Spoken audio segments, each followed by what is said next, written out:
अगर आप भी चाहते हैं डमरू म्यूजिक का ऑडियो वीडियो सबसे पहले आप तक पहुंचे तो लाल कलर के बटन दबा के चैनल को सब्सक्राइब करें और साथ में बेल आइकन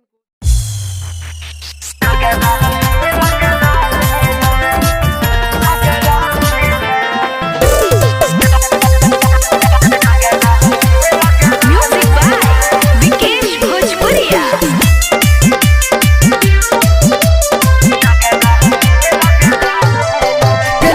हर के शादी पुराना हो गईल, दूल्हे को के सखी उड़ान हो गईल। सखी का बताई रे पहली नहीं हर के शादी पुराना हो गईल, दूल्हे को के सखी उड़ान हो गईल।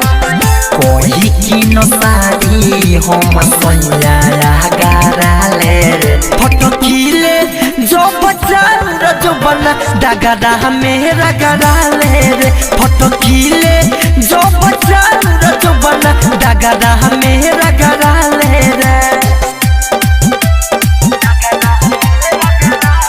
ज्योति रिकॉर्डिंग स्टूडियो घोड़ा सहल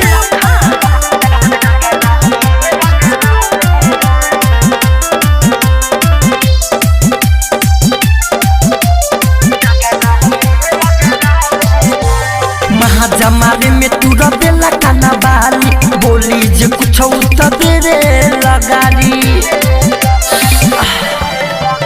महाजमारे में तू रबेला काना बाली बोली जे कुछ तो तेरे लगारी।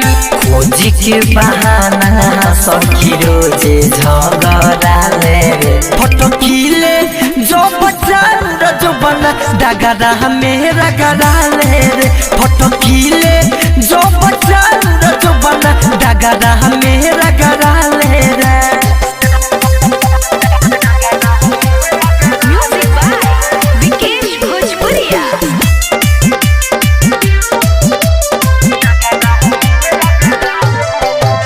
राइटर मिथल सलागे उलटे कोना में धक सखी से जो पपलटे। राइटर मिथल सलागे उलटे कोना में धक सखी से जो पपलटे। देही में देही सटे रहे बदराए फोटो खीले जो बचार जो बना डगरा मेरा गरा ले रे फोटो खीले जो बचार जो बना डगरा मेरा गरा ले रे। पहली नहीं हर के शादी पुराना हो गईल, दूल्हे को के सखी उड़ान हो गईल।